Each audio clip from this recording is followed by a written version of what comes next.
Welcome to Fruit Snacks, a weekday podcast that covers big ideas about the Christian worldview in a bite-sized format.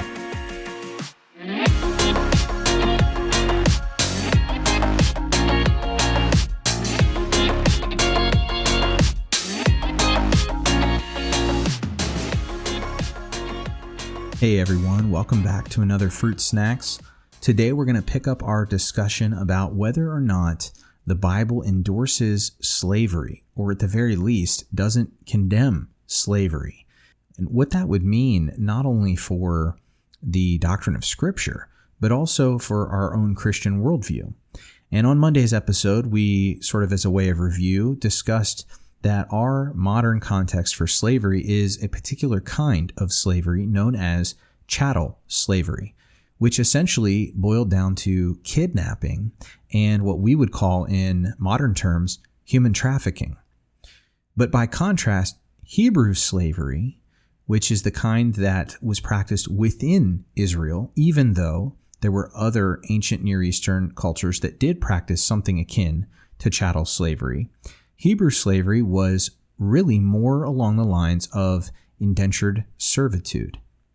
In other words, what was owned when you were a Hebrew slave was your work, not you as a person. And that's really one of the main distinguishing characteristics between the kind of slavery we find in the Old Testament among God's people and the slavery that we witnessed in the last several hundred years in the modern world. Now, there were several kinds of reasons or ways that a Hebrew might become a slave, or that someone else might become a slave in Hebrew culture. The first was through debt, and this could be debt owed to a fellow Hebrew. If you could not pay your debt, you could sell yourself into slavery or into service to this person for a fixed period of time. And upon the expiration of that time, your debt was considered paid.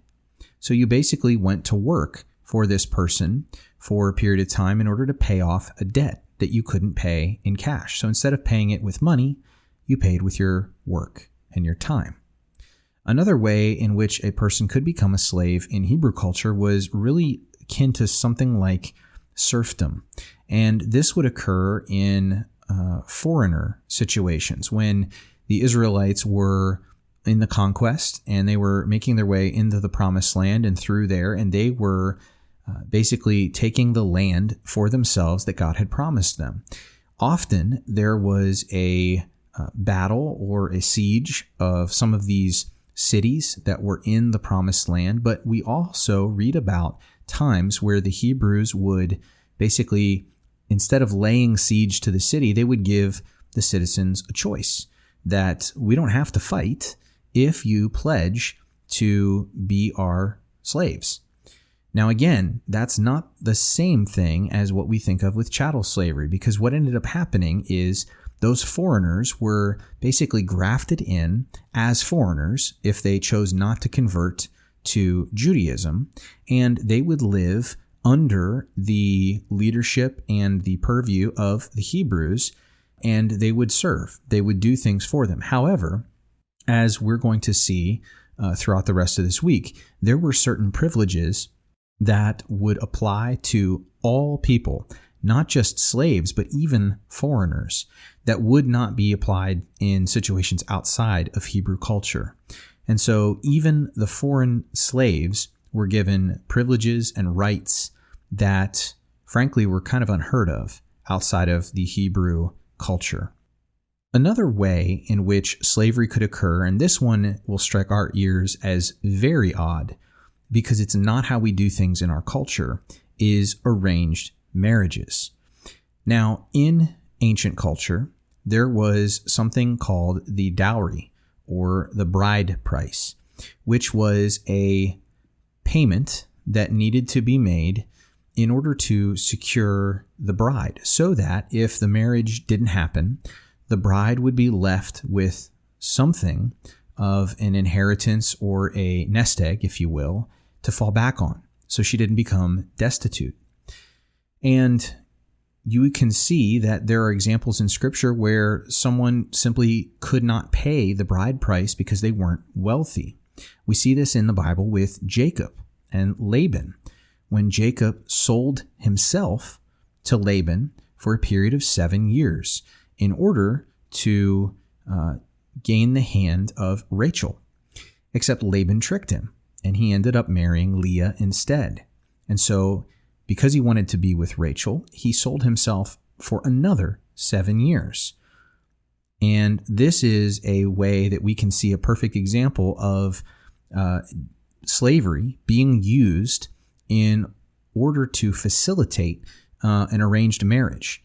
Jacob was not treated poorly. In fact, he was treated like part of the family, outside of the fact that his father-in-law was kind of a scumbag.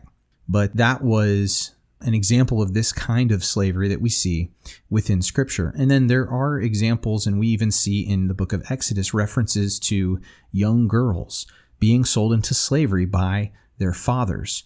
And once again, that strikes us as so odd. There's just something on the surface about that just seems wrong to us.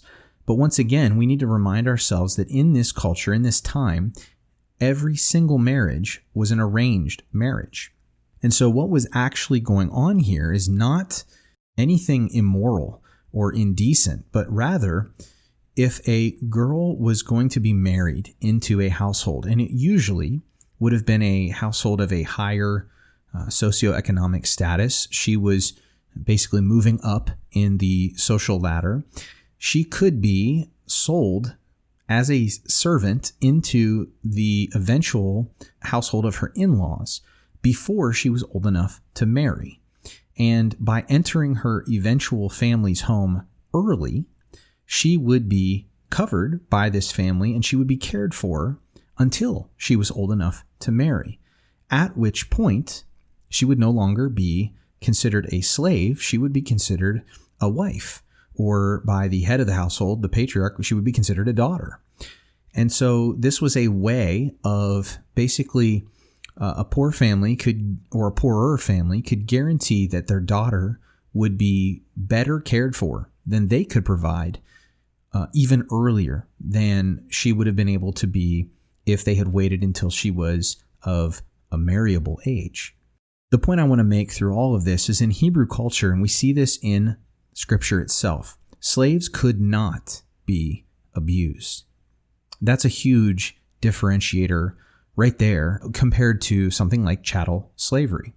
They were to be freed, actually, if they were injured purposefully or even accidentally, if their ability to earn income for themselves was somehow compromised, like an injury to their face or to their sight. Slaves also observed the Sabbath. So on the Sabbath, not only did the Hebrews not work, nobody worked.